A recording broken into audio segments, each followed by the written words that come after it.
Så vores IR-lys tændt, og jeg tænker, vi går start med EMF-måleren, som vi lige har her.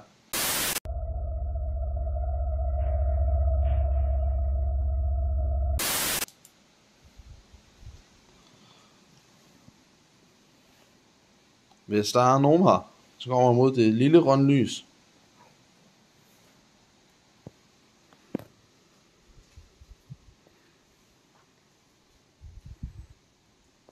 Kan du få den til at blinke?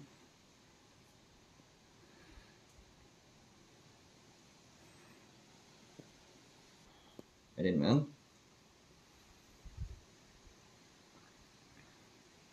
Hvis det er en pige, så får den til blink.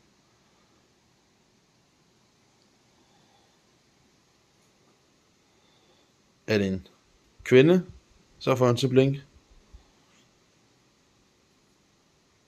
Er det en dreng, så får den til blink. Er det en mand, så får den til blink.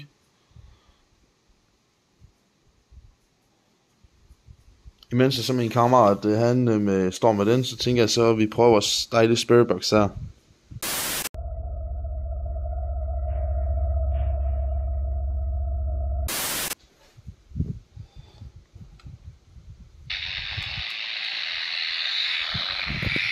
Er du klar? Hvis der er nogen her, så kan man også tale til mig.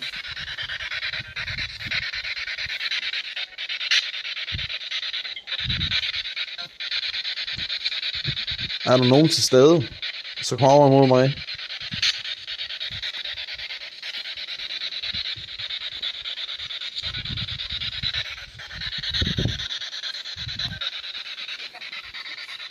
Hørte du? Okay.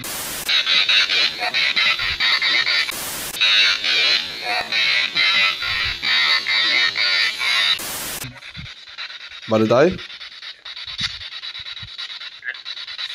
Ja. Ja.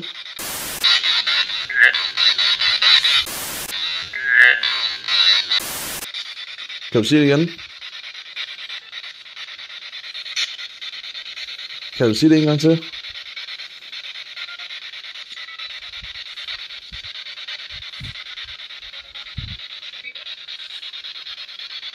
Var det dig igen?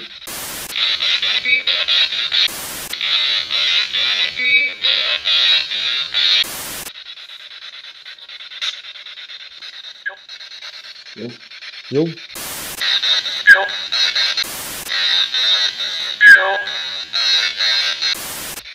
Eller noget.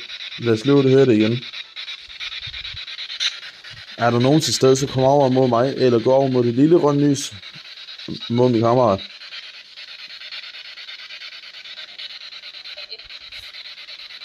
Okay. Hvad siger du? Hvad siger du? Nej, jeg er ikke sikker. Ja. Er det dig?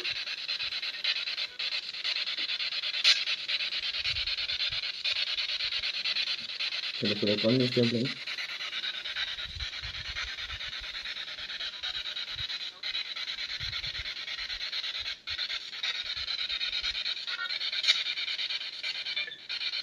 Det I som kan høre her, det er for det meste radiosignaler, men det burde meget gerne helst gå væk, når vi er midt ude på landet.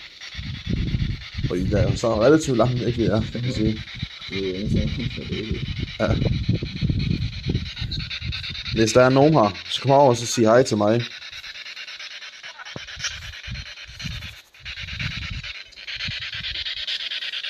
Er der nogle mennesker til stede? Er der en mand?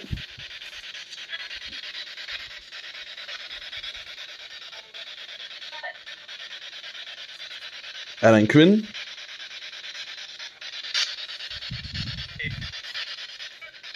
Nej. Eller? Er der en dreng?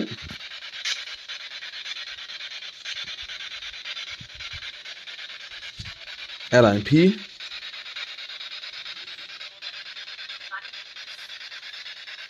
Og hvad? Hørte du det? Nej, med den. Du kan prøve at høre igen.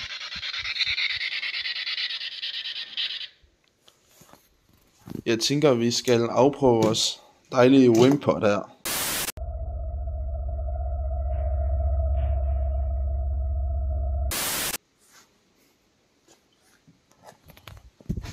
Så er vores Wimpod lige placeret, og skal der noget herovre, mate? Nej, der skal jeg sgu ikke så meget. Okay. Vi prøver så at fortsætte med spiritboxen her, indtil videre.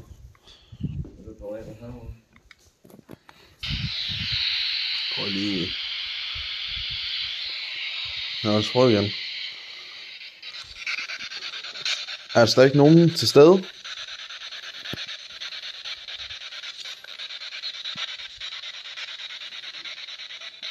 Er der nogen personer til stede, så kom over mod mig og tag til mig?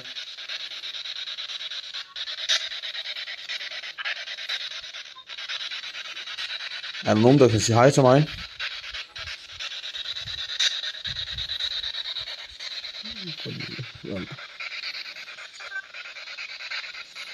Er der nogen kvinder til stede? Er der nogen drenge til stede? Ja.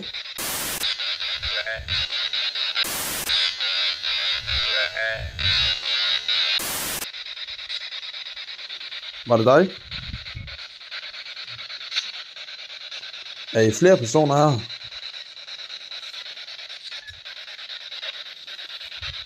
Hvor mange er I her?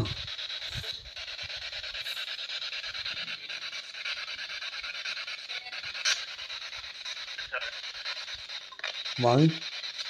Var det dig, der sagde noget? Kan I gå over mod det lille røde lys og få den til at blinke?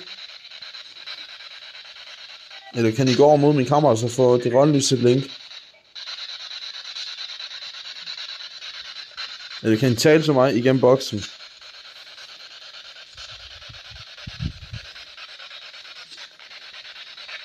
Har du boet på Ellingård?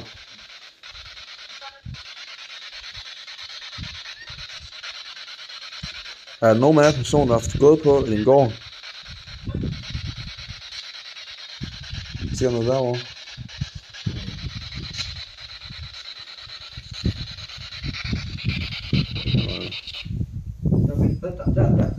Der. Så skete der noget. Også.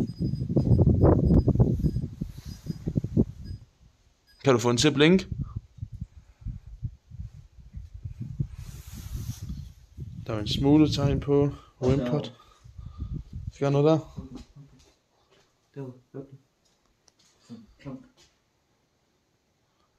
Er der nogen her? Så bank på væggen.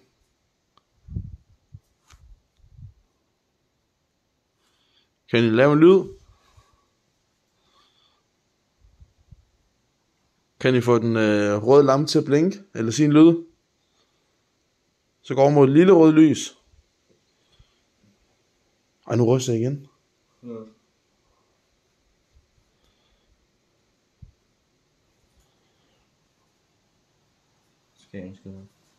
Okay. Kan I gå over mod det lille røde lys? Og få den til at så komme op i det røde felt? Eller kan I få den lille røde lampe til at blinke? Eller sige en lyd?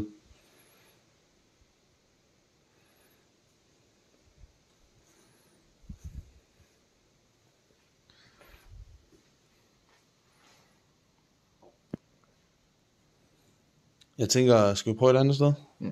Okay. Hvis der er nogen her, så gå over mod et lille rødt lys. Og få den til at blinke. Ja. Okay. Ja, det er Kan du gøre igen?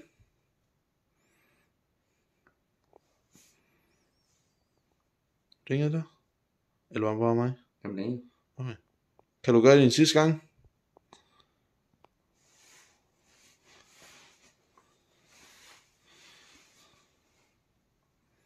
Kan du få den til at blinke en gang til? Måske bare lidt. Eller få den op i det røde felt. Har du båd herinde, så få den til at blinke. Er der sket noget herinde, så få den til at blinke. Jeg tænker måske på at stille Wimpod'en derude. point siger du? derude. Og vi stiller nu i wimpotten derude. Ja. Så er vi tilbage.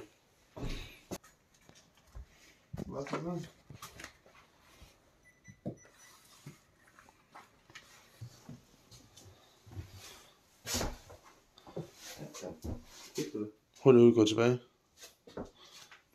Kan du få den til at blinke igen?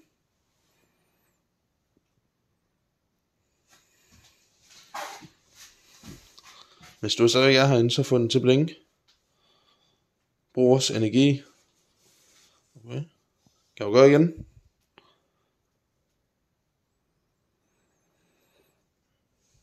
Kan du måske få vores røde lampe derude til at blinke og sige en lyd?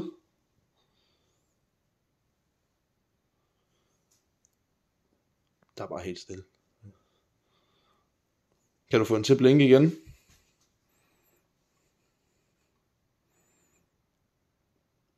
Kan du måske få den røde lampe ud i gangen til at blinke?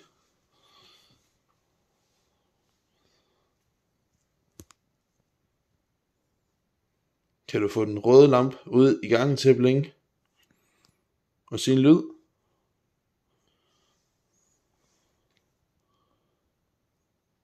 Kan du så måske få den grønne lampe til at blinke?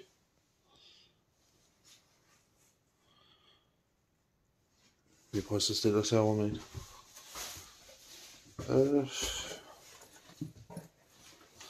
Vi prøver lige sådan her lille bold.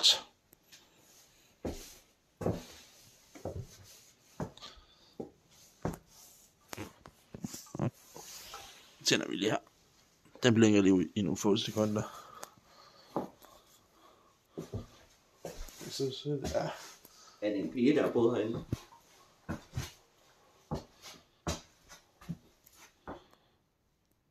Det står ikke bare vores hænder, der lige har haft det rødt sådan der. Er det en pige, der har boet herinde, så får den til at blinke. Det grønne lys, vores lille bold ud i gangen, eller den røde lampe ud i gangen. Kan du også godt få til at se en lyd eller blink. Prøv lige at gå lidt tilbage, og så spotte noget mere.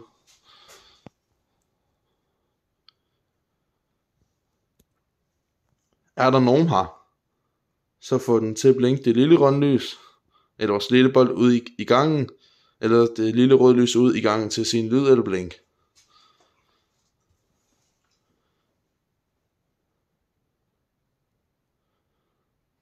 Skal vi prøve med spiritboxen? Ja. Nej, bare lad den stå sendt. Ja, det. Så prøver vi lige vores spiritbox igen.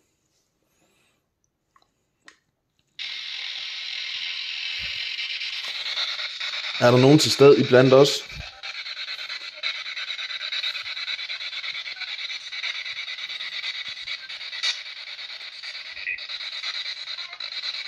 Er der nogen til stede i blandt os, som kommer over tale til mig?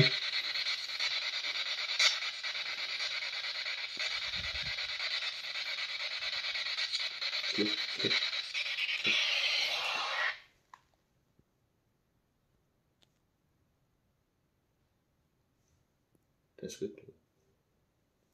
Skal vi tjekke? Kom. Jeg slår det.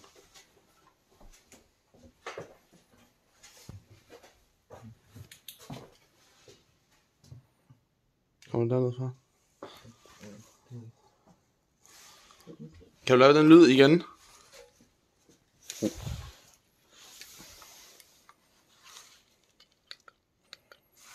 Det var slået. Jeg prøver altså trådt på den, og så blinker den, ikke? Kan du lave den lyd igen? Eller går mod den røde lampe?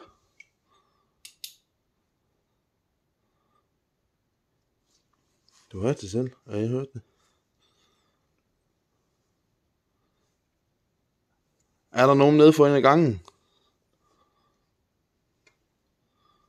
Kan du lave den lyd igen?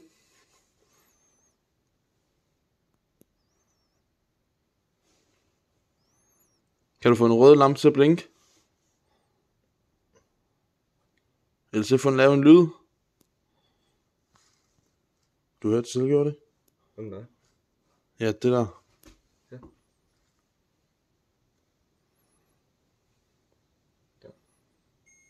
Ja. Kan du få den til at blinke?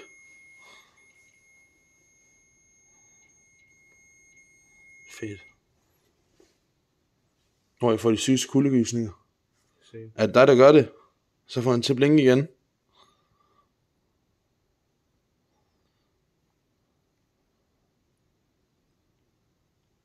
Og nu er du væk. Nej.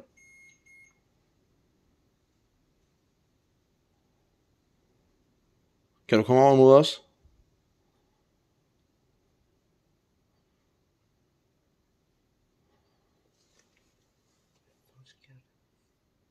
Jamen prøv at kuldegysninger, de er jo væk nu. Mm. Det var lige før. Vi skal ned i den. Ved jeg ikke. Måske skal vi nok tjekke det ud. Om vi pakker sammen. Til næste mission.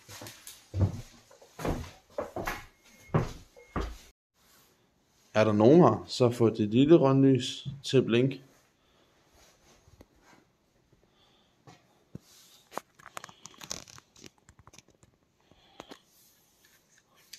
Prøver du i spiritboxen imens. Hvad?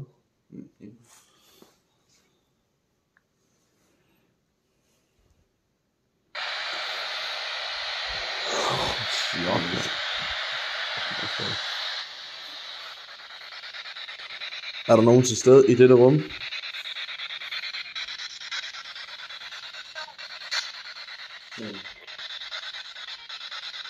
Var der en lyd der? Var det en af jer?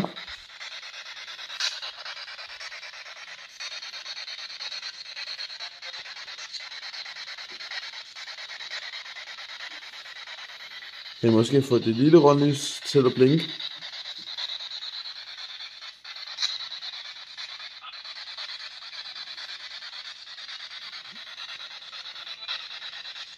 Er der nogen til stede herinde?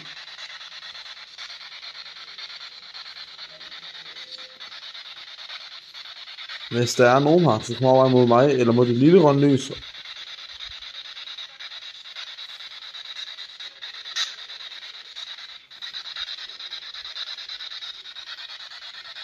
Hvis der er nogen her, gå over mod det lille rødlys og få den til at blinke. Eller kom over til mig og snak med mig.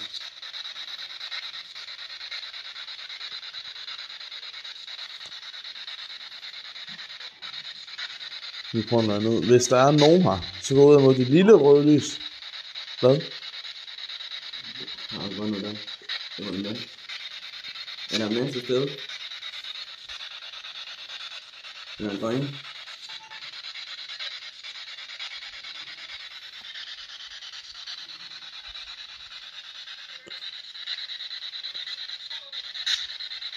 Har musik. Har nogen af jer boet på Elingård?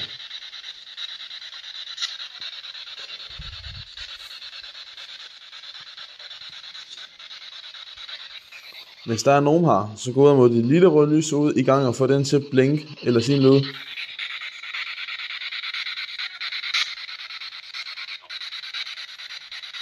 Hvad?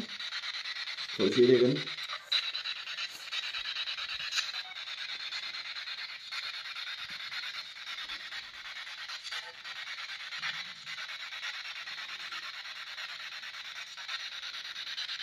Er der nogen til stede? Er der nogen til stede? Hjælp!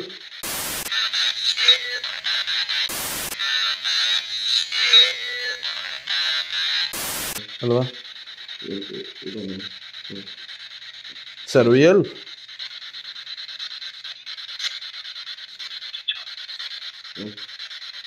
Nej. Sagde du hjælp lige før?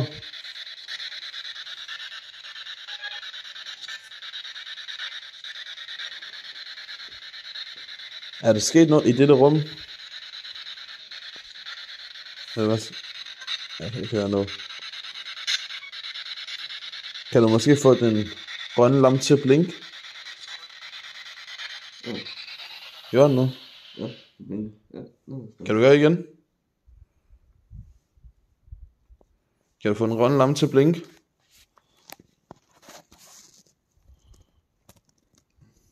Jeg står helt bag dig, så det kan ikke være telefonen. Eller kameraet. Kan du gøre det igen? Kan du måske få den helt op i det røde felt?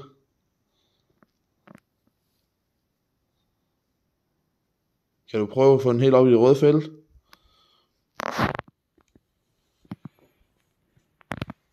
Er der sket noget her i dette lokale, så få det op i det røde felt?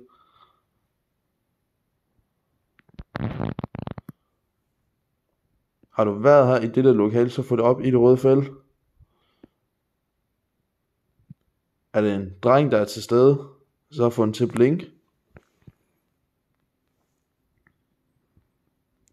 Er du en pige, så få den til at blinke? Er du en mand, få den til at blinke? Er det en dame, så få den til at blinke? Er du stadig til stede i dette rum, så få den til at blinke?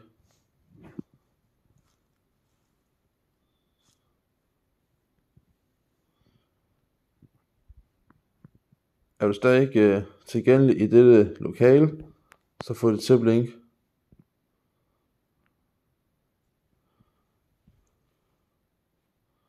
Det er som om, så det er bare smuttet. Kan du måske få den røde lampe ude her i gangen til at sige lyd eller blink?